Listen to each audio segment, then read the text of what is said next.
Júlio Lima, ele que é diretor executivo da Cooperforte, tem mais 30 anos de experiência no mercado financeiro e já tem vários casos para compartilhar, experiência demais para falar com a gente sobre esse tema. Seja muito bem-vindo, diretor. Obrigado, Bárbara. É uma honra estar aqui com você.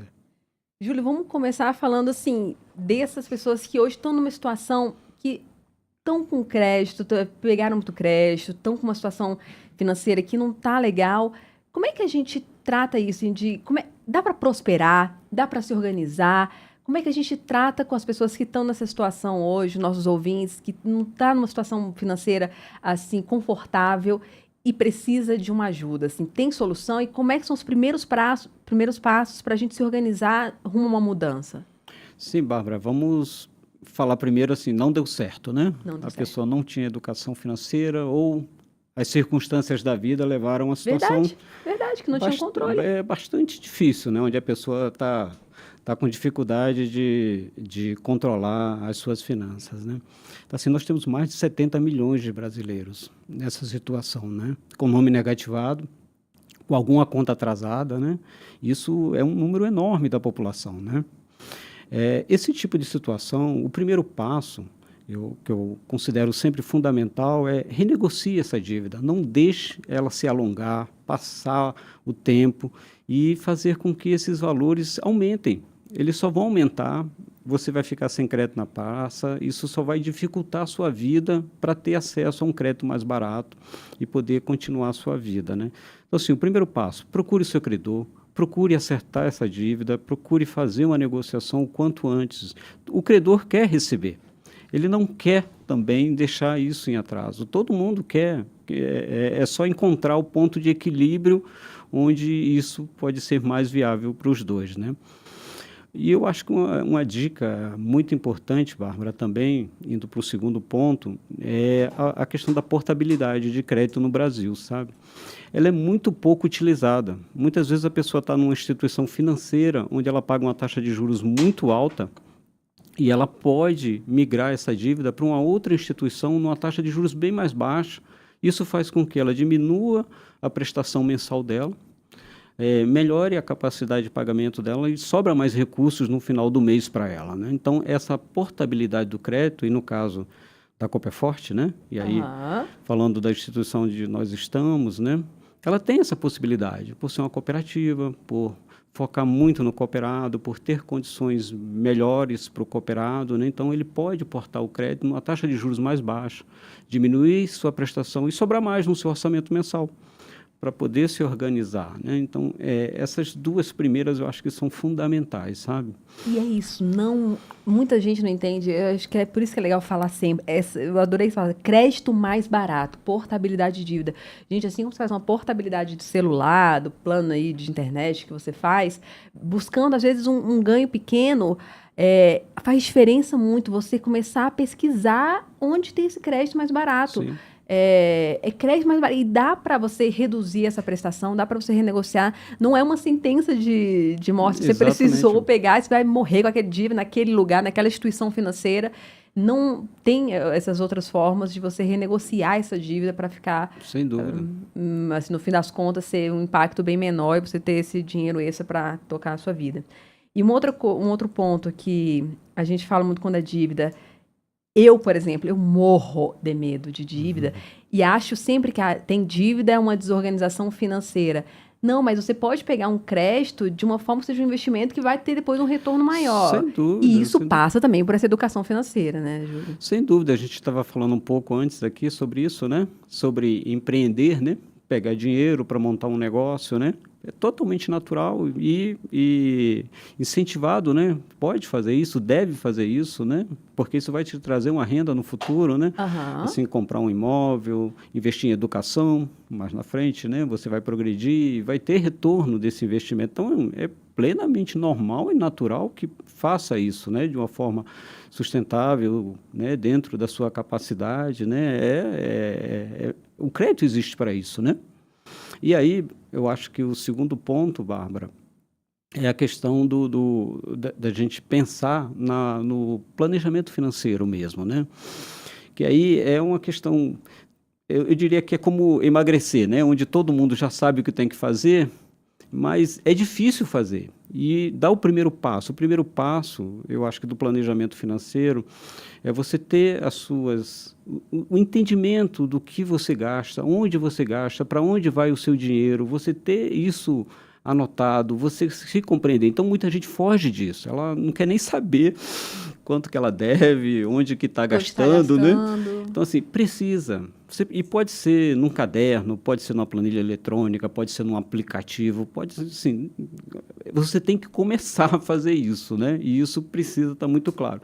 E eu gosto muito de uma expressão, Bárbara, que quando a pessoa começa a fazer isso e começa a sobrar um dinheirinho, por menor que seja, eu digo assim, você está investindo no seu eu do futuro. Legal. Você está guardando um pouquinho para você no futuro, você está investindo em você mesmo. E isso tem que ser um hábito, você tem que criar esse hábito de fazer isso aos poucos, pode ser com pouco dinheiro, com poucos recursos, mas é importante começar isso, porque isso vai te dar segurança emocional, financeira na vida, para te proporcionar outros caminhos, sabe?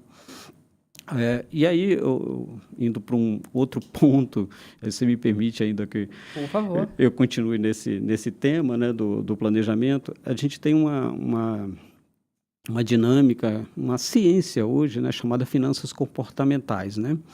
Ela surgiu já há algum tempo, né, e vem se procurando cada vez mais se tornar mais conhecida, mais falada, né? Porque tem muitos vieses, mas eu vou procurar ser o mais sintético possível nesse tema, né? Mas ele nos faz a compra por impulso, por exemplo, entendeu? E aí se você colocar 3 perguntas básicas assim, eu preciso disso mesmo e agora? Legal. Entendeu? Se você colocar essa pergunta toda vez que você for comprar algo, né, e se perguntar, muitas vezes você vai deixar de comprar aquilo, sabe? Um segundo ponto será que não tem outra alternativa? Será que não dá para alugar em vez de comprar alguma coisa, né? Em detrimento daquela situação que você está ali naquele momento, né? Terceiro, eu tenho recurso. Se eu não tenho hoje, eu vou ter no futuro para poder usar isso. Eu acho que com essas perguntas básicas, claro que é um processo, né? Onde você exercita, coloca isso na sua mente para você praticar isso no seu dia a dia, mas se você conseguir fazer isso, e como apoio para isso, sabe, Bárbara, hoje tem material gratuito em tudo que é lugar, onde a pessoa pode ter acesso a isso. No site da Cooperforte tem. E aí, deixa eu fazer só um paralelo aqui, puxar, né? A Cooperforte, eu não sei se você sabe, ela tem um instituto, né? É um instituto que tem uma ação social, ele existe há mais de 20 anos, né? Uou! E ele promove entidades de capacitação profissional em pessoas em situação de vulnerabilidade social. Uau! E nesses programas de capacitação dessas pessoas, eles têm educação financeira dentro do curso, né? Faz parte do curso. E aí nós estamos falando de forma gratuita, tá? Totalmente gratuita, no Brasil inteiro, espalhado, e nós estamos falando de formação na área de estética, garçom, mecânico, energia solar. Estamos falando de diversas atividades que o Instituto patrocina, que é o braço social da cooperativa, né? Que lindo! E assim, por fim, Bárbara, mas assim, eu acho que muito importante, eu acho que é a pesquisa de preço, sabe? Muitas vezes as pessoas não fazem, assim, eu acho incrível, a pessoa às vezes vai comprar um eletrodoméstico barato, como liquidificador, ela pesquisa em diversos sites, faz questão de ter o frete grátis, né? Ela pesquisa em tudo, mas às vezes vai pegar um empréstimo de 10 mil, 50 mil, 100 mil e não pesquisa, ela pega onde ela tem. Ela não pesquisa. E aí, nesse intuito, eu falo de novo da cooperativa, né? A cooperativa pratica taxas muito abaixo de mercado. Você tem no ranking do Banco Central, você pode ver isso e você tem acesso a pagar menos, né? E aí, muitas vezes, as pessoas deixam passar essa oportunidade, né? Nossa, Júlio, vai ter que voltar 1 milhão de vezes aqui, porque toda hora você falando, eu anotando aqui, Quando a gente estuda essa importância da educação financeira, você entende esses gatilhos, que essa finança comportamental. Porque do outro lado, tem várias pessoas querendo te vender alguma coisa usando esses gatilhos. Sim. E tem um pesquisador que eu ouvi um podcast dele maravilhoso, americano, que ele escreveu um livro sobre como estratégias, gatilhos de venda. Então, a escassez, última unidade, só hoje, compra agora, vai perder. E aí ele falando que esses gatilhos são tão fortes na gente que ele mesmo um dia foi comprar uma TV e última unidade, nossa, mas a última unidade tem que gastar.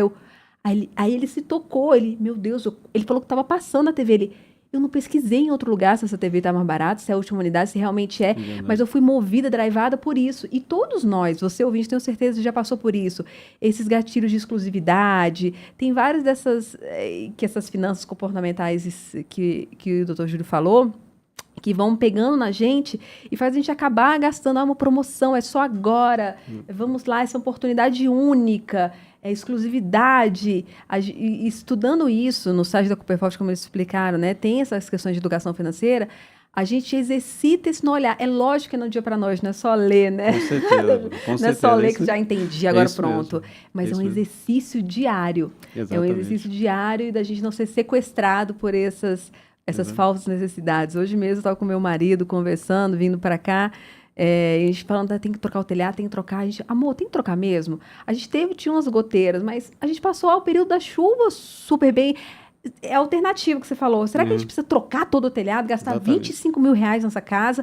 Ou a gente contrata alguém mais barato que vai consertar os problemas pontuais pra gente, quando realmente o telhado precisar trocar tudo, a gente vai gastar R$25 mil nos telhados da casa, com um telhado mais moderno. Precisa disso agora?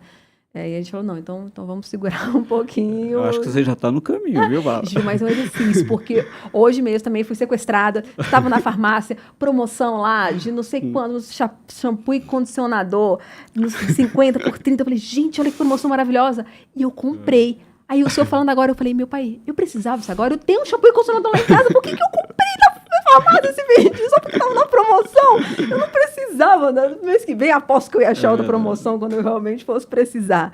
É um exercício da gente constante e é bom se alertar sobre isso, assim como eu pesquiso. Eu comprei panela recentemente, fiquei pesquisando, fiquei 3 meses para comprar minhas panelas. Na hora de pegar um crédito, olha o impacto disso. Exatamente, impacto financeiro, né? Quanto você vai pagar aquele empréstimo, às vezes por 2, 3, 4, 5 anos, né? Vai te comprometer durante tanto tempo. Mas lembre, existe a portabilidade, fique atento, né? Se de fato as taxas de juros diminuíram, você pode estar numa taxa de juros mais alta, verifique se não tem essa possibilidade de você portar esse crédito e pagar menos. E é simples fazer isso? É simples, é só procurar a instituição financeira para onde você vai levar, né? E começar esse processo lá. GV, no final das contas, vai economizar tantos mil aqui, se você for ao longo de tantos anos. E como as taxas de juros são muito altas, né?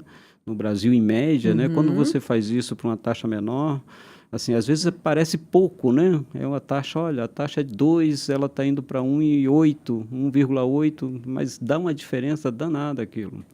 E a gente procurem saber sobre cooperativas, porque realmente, assim, diferente de uma instituição financeira que quer buscar o máximo lucro possível, na cooperativa, não. Se ela mantém a sustentabilidade do negócio como um todo, da instituição como um todo, mas é o melhor para o cooperado também. Assim, é jogo de ganha-ganha, por isso que a gente vive batendo aqui nessa tecla. Tá bom. Júlio Lima, diretor executivo da Cooperforte, muito obrigada pelas explicações, por esse bate-papo. A gente vai ter que voltar mais vezes para reforçar isso, porque, como você falou, não é só falar uma vez, é um exercício, é um processo. E vamos juntos nesse processo. Obrigado, Bárbara. Foi um prazer estar aqui.